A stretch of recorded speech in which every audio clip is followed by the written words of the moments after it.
요한복음 6장 16절로 21절까지 말씀 우리 한 절씩 교독해서 읽겠습니다.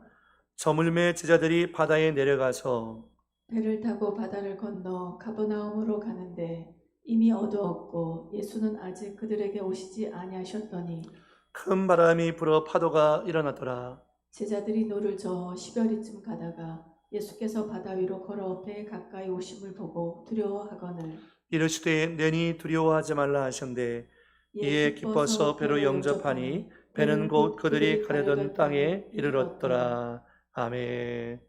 저희 성령께서 오늘 예배를 드리는 심령들 가운데 하나님의 은혜를 보여주실 줄 믿습니다. 오늘 요한복음 6장 16절로 21절까지 말씀을 가지고서 내니 두려워하지 말라 라는 제목의 말씀에 은혜를 나누기 원합니다. 우리가 우리 마음 가운데 두려워하지 말고 염려하지 말아야지, 걱정하지 말아야지 우리가 의지적으로 생각을 하지만 우리 안에 그것을 지킬 만한 능력이 없다는 것을 또다시 한번 생각하게 되어집니다. 우리가 예수님의 영광이 압도되지 않고서는 이 땅 가운데 다가오는 염려와 걱정, 두려움을 이길 수 없는 그 연약한 존재라는 것을 다시 한번 고백하지 않을 수 없습니다. 오늘 말씀 가운데 보면 우리가 많이 알고 있는 말씀인데요. 마태복음 14장과 마가복음 6장 말씀 가운데 병행 본문으로 있는 말씀이 오늘 갈릴리 호숫가에 이른 풍랑에 대한 말씀인 것입니다. 배에서 내려 믿음으로 주님을 향해서 걸어가는데 가장 큰 장애가 무엇일까? 우리가 광야 같은 인생길을 살아가면서 넘어지고 실패하고 걱정하고 염려하는 가장 큰 장애물은 무엇일까? 그것은 다름 아닌 의심이라는 것입니다. 그래서 오늘 제자들의 마음 가운데 주님과 함께 있었음에도 불구하고 그들이 주님과 함께 있는 믿음을 누리지 못하고 오히려 그 마음 가운데 의심이 있었던 것을 보게 됩니다. 그들이 무너진 것은 파도 때문이 아니었습니다. 의심 때문이었습니다. 우리는 환경 때문이라고 할지 모르지만 내 안에 웅크리고 있는 의심 때문에 우리 넘어지고 걱정과 염려 가운데 휩싸여지게 되어집니다. 누가복음 8장 말씀 가운데 보면 제자들이 공포에 떨면서 예수님을 급히 깨우며 주님 우리가 죽게 된 것을 돌보지 않습니까? 라고 말합니다. 그때 예수님께서 왜 의심하느냐? 너희 믿음이 어디 있느냐라고 주님께서 말씀하고 계신 겁니다. 마가복음 11장 23절 이하에도 내가 진실로 너희에게 이르노니 누구든지 이 산더러 들리어 바다에 던져지라 하며 그 말하는 것이 이루어질 줄 믿고 마음에 의심하지 아니하면 그대로 되리라. 그러므로 내가 너희에게 말하노니 무엇이든지 기도하고 구하는 것은 받은 줄로 믿으라. 그리하면 너희에게 그대로 되리라. 우리 마음 가운데 의심과 믿음이 공존하고 있습니다.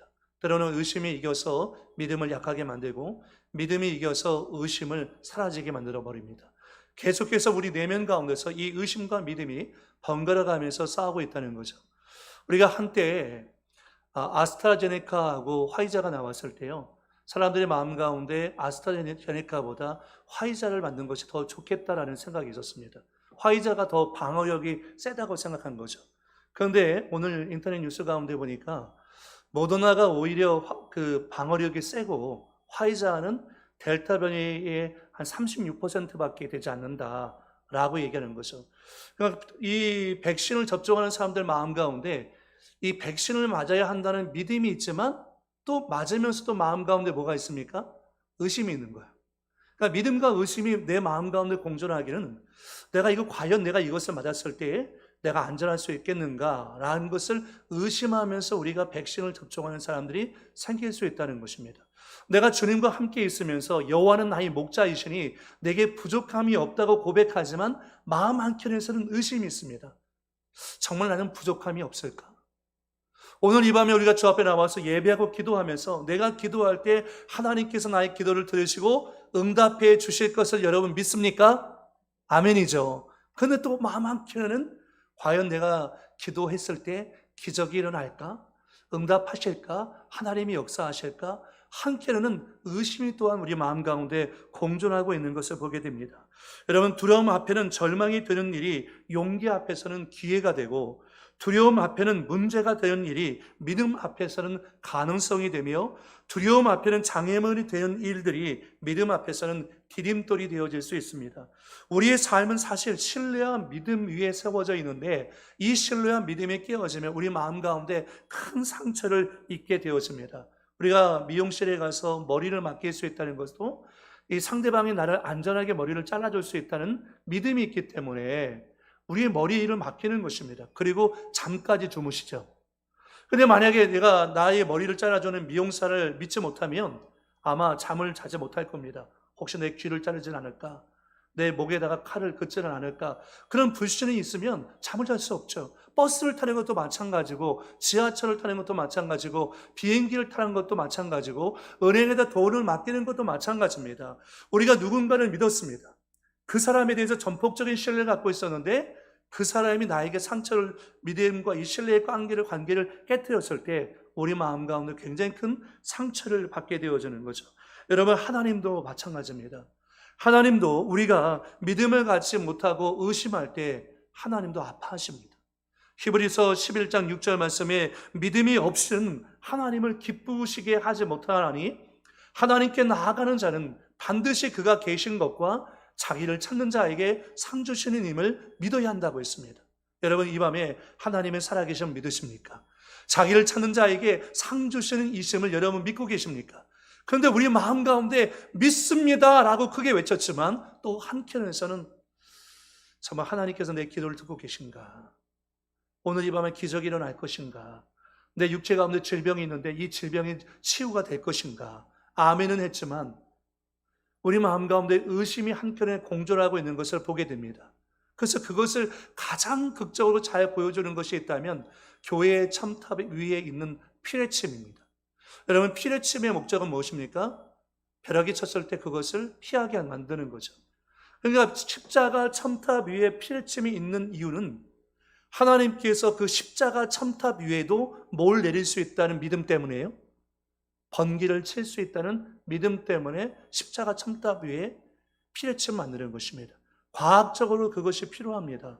그러나 가만히 생각해 보면 우리가 하나님을 믿는다고 얘기하지만 실상은 믿지 않고 있을 때가 너무도 많다는 거죠. 하나님을 신뢰한다고 하면서도 여전히 우리의 마음들은 사람을 신뢰하고 환경을 신뢰하면서 누가 나를 돕지는 않을지, 도와줄 사람이 없는가라고 하면서 거짓 근성을 갖고 있을 때가 우리가 너무나 많습니다. 분명히 우리가 아버지가 있는데, 우리에게 아버지가 있음에도 불구하고 아버지가 없는 고아처럼 우리가 세상 가운데서 허덕이며 의심 가운데 살고 있다는 것입니다. 독일의 저명한 철학자였던 쇼펜하우어는 평소에 의심이 많은 사람이었답니다. 그런 돈을 누가 훔쳐갈까 봐 무서워서 그 많은 잉크병 속에다가 숨겨놓고요, 지폐는 침대 밑에다가 숨겨놓고요, 편지를 받았을 때 그 편지 속에 혹시나 불행한 이야기가 담겨 있을까 봐 편지를 잘 뜯어서 읽지 않았답니다. 또 그 사람은 밤엔 누가 자신을 해칠까 봐 무서워서 실탄을 장전한 권총을 머리맡에 두고 잤다고 얘기하고요, 60살이 넘었는데도 여행할 때 반드시 강아지를 데리고 갔답니다. 왜 반려견 데리고 갔을까요? 혹시 여행 가서 음식에 독이 들었을까 봐 쇼펜하우어는요, 먼저 반려견에다가 그 음식을 먹여보고 이상이 없으면 음식을 먹었대요. 그러니까 평생을 쇼펜하우어는 살면서 그 마음 가운데 두려움과 죽음의 무서움에 갇혀 지냈다는 것입니다. 쇼펜하우어는 이렇게 말했습니다. 당신의 의심에 대하여 나에게 말하지 마십시오. 나는 내 의심도 감당하기 어렵습니다. 당신의 의심에 대해서 나에게 말하지 마세요. 나는요, 내 안에 있는 의심을 감당하기도 벅찹니다 라고 쇼펜하우어가 그렇게 얘기를 하고 있는 거죠. 여러분, 오늘 말씀의 내용이 이렇습니다. 날이 저물 때에 제자들은 갈릴리 바다를 건너가다가 큰 바람을 만나게 되어집니다. 요한복음 6장 18절 말씀에 큰 바람이 불어 파도가 일어나더라.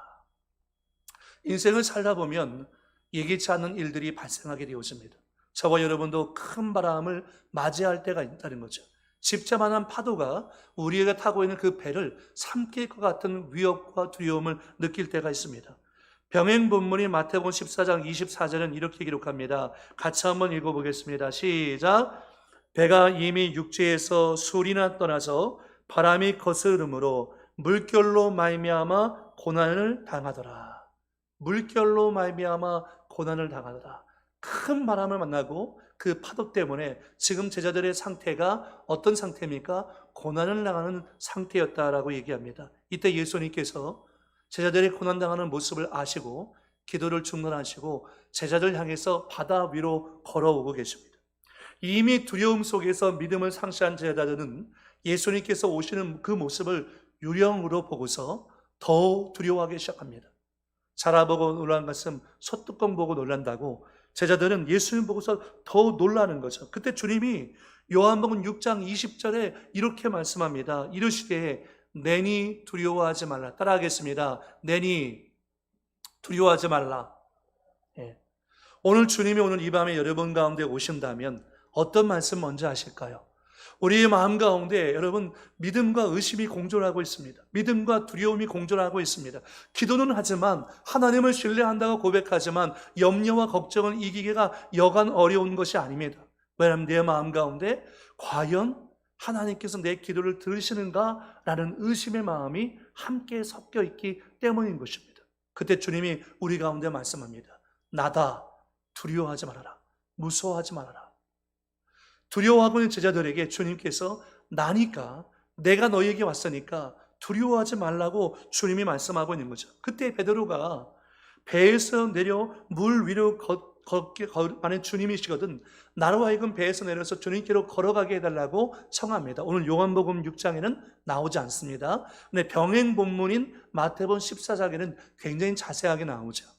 그래서 예수님께서 오라고 명령하십니다. 그래서 여러분 물 위를 잠시라도 걸어본 유일한 사람이 있다면 베드로밖에 없어요. 근데 베드로가 보트에서 내려서 예수님을 향해서 물 위를 걷기 시작합니다. 걸을 수 있네? 라고 생각했을 거예요. 그런데 마태복음 14장 30절 말씀 가운데 보니까 바람을 보고 무서워 빠져가는지라 소리질러 이르되 주여 나를 구원하소서 하니 예수님께서 왜 의심하였느냐라고 베드로에게 묻는다면 베드로는 뭐라고 대답했을까요? 주님, 바람 때문이에요.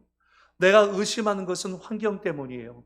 예수님, 제가 의심하는 것은 내가 넘어진 것은 바람 때문에 제가 물속에 빠져들어가는 거예요.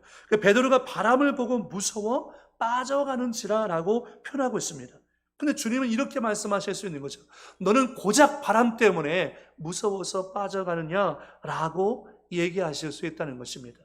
사랑하는 성도 여러분, 우리는 때때로 인생을 살다가 바람을 맞을 때가 있습니다. 그러나 바람의 문제로 하나님을 의심하게 되면 바람의 문제도 해결되지 않고 또 내 영혼도 영적인 피해를 입을 수밖에 없는 것입니다. 책 가운데 이런 책이 있어요. 재미있는 책 제목인데요. 하나님이 나를 사랑하신다면 왜 락커가 열리지 않았을까? 책 제목이에요. 하나님이 나를 사랑하신다면 왜 락커 뭔지 아시죠? 사물함. 왜 사물함의 문이 열리지 않은가라고 이렇게 책 제목을 지은 겁니다. 두 가지의 상반된 이야기를 갖고서 사람들에게 질문하고 그것을 풀어나가고 있는 거죠. 여러분, 하나님이 나를 사랑한다는 이 질문과 락커가 열리지 않는다는 것과 연결이 됩니까? 연결이 안 됩니까? 서로 연결이 안 되죠. 전혀 상관이 없다는 거죠. 그러니까 이 사람은 어떻게 생각하면 왜 락커가 비밀이 맞지 않고 왜 이것이 열리지 않은가? 하나님 나를 사랑하지 않는 것을 아는가? 전혀 상관이 없는 얘기를 갖고서 연결지어서 하나님의 사랑을 의심하고 있었다는 것입니다. 그런데 실제로 우리가 이렇게 살 때가 굉장히 많다는 것입니다. 베드로가 보트에서 처음 내렸을 때는 예수님을 향한 뭐가 있었을까요? 믿음이 분명히 있었습니다. 그런데 베드로가 바람을 보고서 무서워서 빠져 들어갈 때는 그의 마음 가운데 뭐가 들어갔습니까? 의심이 생긴 거죠. 의심이 생긴 거죠. 그 의심이 생겼을 때 베드로가 이렇게 말할 수 있다는 거예요. 아니, 내가 왜 빠져갑니까? 하나님이 나를 사랑하신다면 내가 왜 물속에 빠져 들어갑니까? 라고 예수님께 질문할 수 있다는 거예요. 실제로 우리가 그렇게 하고 있으니까요. 우리는 고난을 당할 때마다 주님께 말합니다. 주님 나를 사랑하신다고 말씀하시면서 왜 내가 물속에 빠져들어갑니까? 라고 주님께 질문하고 있다는 거죠. 주님이 나를 사랑하신다고 하면서 왜 사물함 문이 열리지 않는 겁니까? 전혀 상관이 없는데 그것을 연관지어서 우리가 주님께 질문할 때가 있다는 것입니다. 우리가 무서워 빠져들어가는 것은 주님이 우리를 사랑하지 않기 때문이 아니라 우리의 마음 가운데 뭐가 있기 때문입니까? 의심이 있었기 때문인 것입니다. 그래서 물속에 빠져 들어가고 있다는 거죠. 그래서 폴 틸리라는 사람은 이렇게 말합니다. 의심은 믿음의 반대가 아니라 믿음의 한 요소이다. 그러니까 의심과 믿음이 정반대의 개념이 아니라 사실은 우리 마음 가운데 이 의심이 있다는 것은, 여러분, 내가 어떤 것을 신뢰하지 않고 전혀 관계가 없다라면 차라리 의심할 일도 없습니다. 그런데 내가 뭔가를 믿고 있기 때문에 이 믿음 안에서 또다시 한켠에 의심이라는 것이 또 공존하고 있다는 거예요. 그래서 섞여 있다는 거죠. 오늘 우리가 주 앞에 나와서 이 밤에 기도합니다. 기도하면서 우리가 기도하되 무엇을 갖고 기도해야 되냐면 믿음을 갖고 기도해야 한다는 거죠. 여러분, 사실 어떻게 보면 의심이라는 것은 꼭 나쁜 것만은 아닙니다. 우리 겨울철에 강을 건널 때 돌다리로 두드려보고 건너라는 말이 있잖아요. 의심해보지 않고서는, 두드려보지 않고서는 안전한지를 확인할 수 없습니다. 우리가 무엇인가를 금전거래를 할 때도 마찬가지고 어디를 갈 때도 의심해보지 않고서는 그것의 안전 여부를 살펴볼 수가 없다는 거죠. 믿음의 조상 아브라함도 의심하고 두려워했습니다. 벳사다 들판에서 빌립도 역시 그 마음 가운데 의심이 있었습니다. 돈도 없고 돈이 있다 할지라도 그것이 이 많은 사람에게 얼마나 될 수 있냐는 거죠. 안 그래도 한 소년에게 오병이어를 가지고 없긴 했지만 이렇게 얘기하잖아요. 주님, 여기 오병이어를 갖고 왔지만 이 많은 사람에게 이것이 얼마나 더 되겠습니까? 우리의 한계죠. 그러니 여러분, 하나님은 얼마든지 하실 수 있다는 믿음을 가질 수 있기를 축복합니다. 예수께서 베드로를 야단치실 때 사용하신 의심이라는 단어가 헬라어로 디스타조라는 말인데 두 갈래 길에 서다라는 의미를 갖고 있습니다. 우리가 하나님 편에 서야 되는데 두 갈래 길에 서서 갈팡질팡하고 있다는 거죠. 마태복음 14장 31절 말씀에 예수께서 즉시 손을 내밀어 그를 붙잡으시며 이르시되 믿음이 작은 자여 왜 의심하였느냐 하시고 배에 함께 오름에 바람이 그치는지라 라고 말씀합니다. 그럼 여러분, 왜 우리가 의심할까요? 왜 의심하십니까? 첫 번째는 마음이 둔해지면 의심합니다. 오늘 이 밤에 우리가 적어도 이 금요 성령 예배를 드리신다면 하나님의 은혜를 향한 갈망하는 마음이 있기 때문에 여러분이 예배를 드린다고 믿습니다. 그런데 오늘 우리가 주 앞에 나가서 은혜를 경험하고 기적을 체험할 때 반드시 의심을 십자가에 못 박아야 되는데 마음이 둔해지면 의심하게 되어 있다는 거죠. 마가복음 6장 52절 말씀 가운데 병행 본문에 이렇게 말합니다. 이는 그들이 그 떡 떼시던 일을 깨닫지 못하고 도리어 그 마음이 둔하여졌습니다. 여러분, 오병이어의 기적은 정말 있을 수 없는 기적입니다. 오병이어를 가지고 5천 명을 먹이고 12광절이 남긴다? 있을 수 있는 일입니까? 있을 수 없는 일이죠. 그 놀라운 기적을 주님이 해내셨습니다. 주님께는 모든 것이 가능합니다. 그 놀라운 기적을 바로 좀 전에 봤음에도 불구하고 제자들의 마음은 어떻게 해요? 영적으로 무감각해지고 둔해져가지고 마치 지방들이 이렇게 껴있어가지고 그들의 영적인 믿음이 발휘하지 못했다는 거죠. 그러니까 영적으로 둔감한 상태에 있다는 것입니다. 영이 둔해지면 판단이 흐려지고 판단이 흐려지면 엉뚱한 행동을 한다는 것인데 믿음이 없는 것은 아니지만 그들의 믿음이 그 환경 가운데 움직이고 일하고 활동하지 못했다라는 것입니다. 왜 의심했습니까? 지식과 경험과 건망증 때문입니다. 지식이 있어요. 갈릴리 바다에 지식이 있어요. 이 정도 파도면 다 죽었어 라는 거죠. 경험이 있습니다. 옛날에 내가 어떤 사람 봤는데 그런 파도가 일어나서 배가 뒤집혀가고 죽었더라. 건망증이었습니다. 예수님께서 오병이어의 기적을 일으켰음에도 불구하고 그들의 마음이 둔해져 있다는 거죠. 베드로는 물 위로 오시는 예수를 향해서 28절 말씀에 만일 주님이시거든 이라고 얘기합니다. 여러분, 사탄이 자주 쓰는 단어 가운데 하나가 있어요. 그게 뭐예요? 만일이라는 표현입니다. 주님이시거든 나를 향하여 물 위로 걸어오라 하소서라고 얘기해야 되는데 베드로는 뭐라고 얘기하냐면 만일 주님이시거든. 마태복음 4장 말씀 가운데 예수님을 사탄이 시험할 때도 역시 만일 하나님의 아들이시거든 이라고 질문합니다. 사탄은 우리의 마음 가운데 의심이라는 가라지를 심어놓을 때 만일, 만약이라는 이 표현으로 우리의 마음을 공격하고 우리의 마음을 시험 들게 만든다는 거죠. 그래서 우리로 하여금 하나님을 온전히 의지하게 못하게 방해하는 것입니다.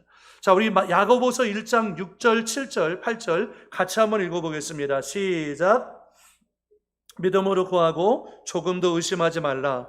의심하는 자는 마치 바람에 밀려 요동하는 바다 물결 같으니 이런 사람은 무엇이든지 주께 얻기를 생각하지 말라. 두 마음을 품어 모든 일에 정함이 없는 자로다. 여러분, 오직 믿음으로 구하고 조금도 의심하지 말라요. 오늘 이 말씀을 여러분 마음판에 새길 수 있게 축복합니다. 마음이 둔해지면 여러분 의심하게 되어 있어요. 우리가 말씀과 기도로 우리 영이 날카로워지고 성령에 예민해지면 우리 영이 항상 깨어있지만 우리가 말씀과 기도로 깨어있지 못하면 우리 영이 둔감해져가지고 자꾸 뭐합니까? 의심합니다. 이 주의 종이 하나님의 말씀을 증거해도요, 그 말씀이 마음판에 심겨지지 않습니다. 왜냐하면 마음이 둔해져 있기 때문입니다. 하나님의 말씀이 문제가 있는 것이 아니라 하나님의 역사가 지금 없는 것이 아니라 우리의 마음이 영적으로 무감각해져 있기 때문에 의심하게 되어 있다는 거죠. 두 번째는 관계에 문제가 생기면 여러분 의심하게 되어 있습니다. 관계에 문제가 생기면 의심하게 되어 있어요. 여러분, 마귀는요, 의심을 통해서 인간관계를 파괴합니다. 부부의 관계를 파괴하고 부모와 자녀의 관계를 파괴하고요, 목회자와 성도의 관계를, 성도 상의 관계를 의심으로 파괴합니다. 아, 그랬더래. 그랬대. 이 추측성 이야기를 갖고서요, 마귀는 인간관계를 파괴하고 하나님과 우리의 관계를 파괴하는 것이 목적인 거죠. 부정적인 사람들을 통해서, 때로는 부정적인 환경을 통해서 의심의 씨앗을 심어 놓는 것입니다. 그러면 여러분, 믿음이라는 것은 관계가 새로워진다는 것을 의미합니다. 한번 여러분 들어보시기 바라면, 윌리엄 바클레이라는 사람은 이런 말을 했습니다. 예수를 믿는 것이 하나님과의 관계를 새롭게 하는 것이다. 그래서 심판자를 이제는 아버지로, 그리고 항상 두려워하던 하나님을 이제는 사랑하는 하나님으로, 공포의 대상을 사랑의 대상으로, 그리고 이웃에 대해서는 증오의 대상을 사랑의 대상으로, 이기적인 생각에서 봉사하는 마음으로, 질투나 앙심에서 용서하는 마음으로, 그리고 자기 자신에 대해서는 아주 쓸모없는 존재로 알았으나 예수 안에서 이제는 소중한 존재로, 실패한 것이 아니고 모든 것은 성공한 것이라고 이해하고 허무한 것이 아니라 여기에 막중한 의무가 있다는 것으로 생각이 바꾸어지는 것, 이것이 예수 믿는 것이다. 그러니까 예수를 믿는다는 것은 이렇게 하나님과의 우리의 관계가 새로워지는 것을 의미하고 있는 것입니다. 그리고 여러분, 의심을 극복하기 위해서는 우리는 믿음의 사람들과 함께 있어야 합니다. 베드로의 성공과 실패를 보면 제자들은 이렇게 고백합니다. 나중에요, 마태복음 14장 33절의 말씀에 보니까 뭐라 말하냐면, 배에 있는 사람들이, 베드로뿐만 아니라 배 안에 있는 모든 사람들이 이렇게 말합니다. 예수께 절하며 이르되 진실로 하나님의 아들이로소이다. 예수님께서 어떤 일을 하셨는지를 경험하고 난 다음에 주님과 우리와의 관계가 바르게 설정됩니다. 아, 이분은 하나님의 아들이시다. 이분께 불가능한 일이 없구나. 아버지께는 모든 것이 가능하구나 라는 거죠. 마지막 세 번째는요, 여러분, 믿음이 작으면 의심하게 되어 있습니다. 마음이 둔해지면 의심하고요, 관계에 문제가 생기면 의심하고요, 내 안에는 믿음이 작으면 의심하게 되어 있다는 거죠. 우리는 믿음을 의심하고 의심을 믿으려는 경향 속에 살고 있습니다. 그러나 사실 믿음은 지식보다 선행합니다. 어떤 사람들은 알면 믿겠다고 말하지만 믿으면 알게 되어지는 거죠. 지금 여러분, 혹시 여러분 이렇게 연세가 드시니까 저도 놀이동산에 언제 가봤는지 잘 기억이 나지 않습니다. 그리고 놀이동산에 가서 그 어지러운 것들을 왜 돈을 주고 타는지 잘 이해가 되지 않습니다. 왜 저거 타는지. 제가 놀이동산에 제일 싫어하는 게 그 컵 돌아가는 거 있죠. 전체가 돌아가면서 컵 자체도 돌아가는 게 있어요. 타보셨어요? 이거 타면 아주 그냥 움직일 수가 없죠. 그런데 저는 그거 탈 때마다 왜 쓸데없이 이런 걸 타는지, 왜 이런 걸 탈까라는 그런 생각이 들어요. 여러분, 무서운 놀이기구를 탈 때에 안전바를 합니다. 그 사람들이 그 안전바를 타면서 의심하고 타지 않습니다. 안전하게 내가 이것을 즐길 수 있다는 믿음을 갖고 타는 거죠. 번지점프 혹시 여러분 해보셨습니까? 그냥 다리 하나 묶어놓고서 그 높은 위치에서 뛰어내리는 거죠. 내가 묶여있는 그것이, 그 줄이 나를 안전하게 지켜줄 수 있다는 믿음이 없다면 아마 그 위에서 뛰어내릴 수 없었을 것입니다. 어떻게 보면 믿음이라는 것은 주님께 우리를 던지는 것입니다. 온전히 주님께 우리의 문제를 맡기는 것입니다. 우리가 주님에 향한 온전한 신뢰와 믿음이 없다면 기도할 수 없겠죠. 주님 앞에 나올 수가 없겠죠. 그래서 여러분, 확신은 끝나는 것이 아니라 진정한 확신은 뭐냐면, 마치 내가 번지 점프대 위에 서 있는데 정말 내가 예수를 믿는다면 그 위에서 뛰어내리는 것. 내가 확신이 있다면 맡겨야죠. 믿는다고 말하지만 내 문제를 맡기지 못한다? 그건 믿는 것이 아니죠. 정말 믿는다면 오늘 이 밤에 여러분의 문제를 주님께 맡기시기를 축복합니다. 맡기시되 의심하면서 맡기는 것이 아니라 여러분 믿음으로 내어 맡길 수 있기를 예수의 이름으로 축복을 드립니다. 그래서 폴 투리니는 이렇게 말합니다. 인생은 모험으로 이루어져 있는데 모험의 본능은 곧 사랑의 본능이다라는 거예요. 베드로가 보트 위에서 내려서 걸어갈 수 있는 것은, 그것은 모험인데 주님을 사랑한 사랑의 모험이다라는 거죠. 우리가 주님을 사랑하지 않으면 주님께 우리의 문제를 맡길 수 없다라는 것입니다. 주님을 사랑하기 때문에 사랑하는 주님이 내 문제를 맡겨도 나의 문제를 해결해 주실 수 있다는 믿음과 확신이 있기 때문에 우리가 기도하고 우리의 문제를 주님께 맡길 수가 있다는 것입니다. 하나님은 저와 여러분을 사랑하시기 때문에 엄청난 모험을 감행하셨습니다. 그 모험은 사랑의 모험이었습니다. 그게 뭡니까? 아들이신 예수님을 이 땅 가운데 보내시고 그 예수님께서 십자가에서 자기의 목숨값을 지불하고 저와 여러분을 구원해 주신 것입니다. 하나님은 여러분을 사랑하셨습니다. 그 사랑을 뭐로 확증하셨습니까? 십자가를 통해서 확증하셨어요. 십자가를 통해서. 여러분이 하나님을 사랑하신다면 여러분의 사랑이 그냥 말로 끝나는 것이 아니라 여러분의 문제를 주님께 맡기심으로 여러분이 주님을 믿고 확신하고 사랑한다는 것을 오늘 이 밤에 보여드릴 수 있기를 예수의 이름으로 축복을 드립니다. 존 버년의 철로역정에 보면 크리스찬이라는 주인공이 여행을 하다가 의심이라는 성에 갇히게 되어집니다. 근데 그 의심이라는 성의 주인이 있는데 그 의심이라는 성의 주인이 누구냐면 절망이라는 거인이었습니다. 이 절망이라는 거인이 주인공이었던 크리스찬을 아주 흠씬 두들겨 패고서 아주 어두운 곳에다가 가두어 둡니다. 그때 흠씬 두들겨 맞고서 어두운 곳에 갇혀져 있었던 크리스찬이 이렇게 생각합니다. 아, 내가 여기 왜 갇혀있지? 내가 왜 여기에 갇혀 있어야만 하지? 라고 하면서 크리스찬이 이렇게 말하는 거죠. 뭐라고 얘기하냐면, 그렇다, 나에게는 약속의 열쇠가 있다. 그 열쇠는 이 의심의 성에 있는 모든 문도 열 수 있지 않은가? 나는 이곳에서 벗어나 얼마든지 자유롭게 될 수 있다. 그리고 크리스찬이 그 약속의 열쇠로 이 의심의 성을 열고서 나와서 다시 순례의 길을 가게 됩니다. 여러분, 우리가 의심이라는 감옥에 있다면 그것을 열 수 있는 것은 예수 그리스도에 대한 온전한 믿음, 하나님의 말씀에 대한 신뢰의 열쇠를 갖고서 열고 나아갈 수가 있는 것입니다. 여러분, 오늘 이 밤에 이 약속의 말씀을 붙잡고 은혜의 보좌 앞에 나갈 수 있기를 축복합니다. 인도의 한 선교사님이 선교제를 이제 전도하러 다니시다가 한 번은 정글 속에서 비단뱀, 아주 거대한 비단뱀에 몸이 휘감기는 사건이 있었습니다.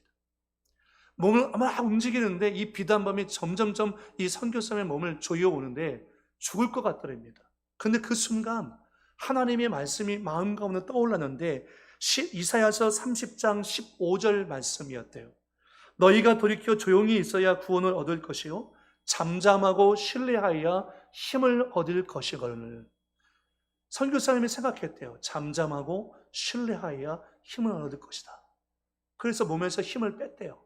가만히 있었대요. 너무 죽을 것 같은 고통이 있었지만 힘을 뺐대요. 그랬더니 뱀이 조인 것을 풀고서 그냥 가더래요. 원주민에게 물어봤대요. 왜 뱀이 그냥 갔는지. 그랬더니 뱀은 죽어있는 것들은 먹지 않는데요. 살아있는 것만 먹는데요. 그래서 그냥 갔다는 거예요. 아, 잠잠하고 하나님을 신뢰하는 것이 얼마나 중요한 것인가라는 것을 그 선교사가 깨닫게 되었대요. 사랑하는 성도 여러분, 오늘 이 밤에 하나님의 은혜를 구하고 찾기를 바랍니다. 약속의 말씀을 붙잡고 기도하는 백성에게 하나님은 지금도 신실하셔서 그 약속을 이행하고 하나님의 역사를 일으켜 세워주시는 점이 있습니다. 이번 주에 제가 신학교에 강의를 갔다가 한 전도사님이 저에게 아침에 전화를 해서 자기에게 간증을 하게 되는데, 아침에 이제 저에게 간증 얘기를 해주는 거예요. 자기가 하나님 앞에서 주의 종으로 부름받았는데 불순종하다가 하나님이 자기 모든 기억을 다 가져가 버렸대요. 성경을 읽었던 성경의 내용도 아무것도 기억이 안 나고요. 이제까지 내가 살아왔던 모든 과거에 대한 기억들이 하나도 생각이 안 난대요. 그럴 정도로 하나님께서 완전히 다 가져가 버렸대요. 그래서 자기가 순종하고서 신학교에 들어왔다는 거예요. 그런데 자기가 신학교에 들어왔지만 자기가 버리지 못하는 습관이 있었는데, 자기가 평생을 살면서 60이 넘으신 분이거든요.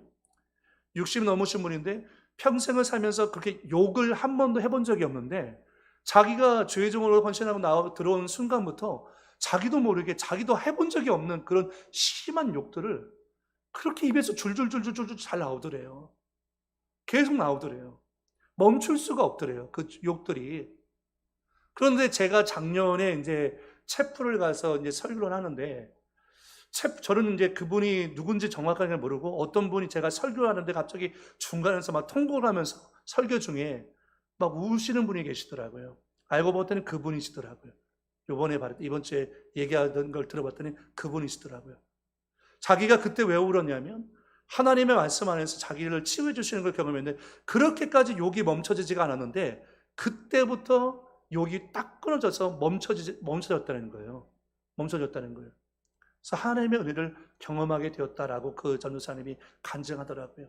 여러분, 우리 마음 가운데 의심과 믿음이 공존하고 있어요. 그러나 우리가 붙잡아야 할 것은 의심이 아니라 믿음인 것입니다. 주님이 여러분을 사랑하고 오늘 이 밤 여러분의 기도를 응답해 주실 것이라는 확신과 믿음으로 주님께 여러분의 문제를 내어 맡길 수 있는 여러분 되기를 예수의 이름으로 축복을 드립니다. 여러분, 믿음으로 기도하시기 바랍니다. 믿음으로 주님을 신뢰하시기 바랍니다. 주님의 영광이 오늘 저와 여러분 가운데 임재할 것입니다. 기도하겠습니다. 살아계신 아버지 하나님, 은혜와 사랑 감사합니다. 이 밤에 우리가 주님 보좌 앞에 나가서 의심하며 기도하는 것이 아니라 믿음으로 기도하기 원합니다. 하나님께서 나의 삶 가운데 함께 하시고 오늘 이 밤에 내 기도를 들으시며 나의 문제를 도우실 수 있는 유일한 분이 바로 하나님인 것을 우리가 믿습니다. 주님, 오늘 이 밤에 성전에서 가정에서 예배를 드리는 성도들 마음 가운데 세상이 줄 수 없는 기쁨과 감사와 평안이 임하게 도와주시기 원합니다. 사도 바울이 로마의 감옥에 있음에도 불구하고 걱정하지 않고 오히려 바깥에 있는 사람들에게 아무것도 염려하지 말고 오직 모든 일에 기도와 간구로 너희 구할 것을 감사함으로 하나님께 아뢰라고 말씀할 수 있던 것은 그가 하나님의 절대 주권을 신뢰했기 때문인 것입니다. 하나님의 주인 되심을 고백했기 때문인 것입니다. 내 삶의 주인은 내가 아니라 오직 예수 그리스도입니다. 벌써 성령님께서 지금 이 밤에도 우리의 삶과 가정과 우리 삶의 연장을 지키시고 붙잡아 주시는 줄 믿습니다. 아버지 하나님, 우리 성도들에게 이 확신과 믿음을 주옵소서. 하나님의 절대 주권을 믿게 도와주옵소서. 내 가정도, 내 가족들도, 내 삶도, 내 육체의 질병도 하나님의 절대 주권 가운데 있다는 사실을 온전히 믿게 도와주시옵소서. 주님을 의지하고 걸어갈 수 있는 우리 성도들이 될 수 있도록 인도하여 주옵소서. 주께서 믿음 위에 믿음을 부어주실 줄 믿사옵고 예수님의 이름으로 축복하며 기도드리옵나이다. 아멘.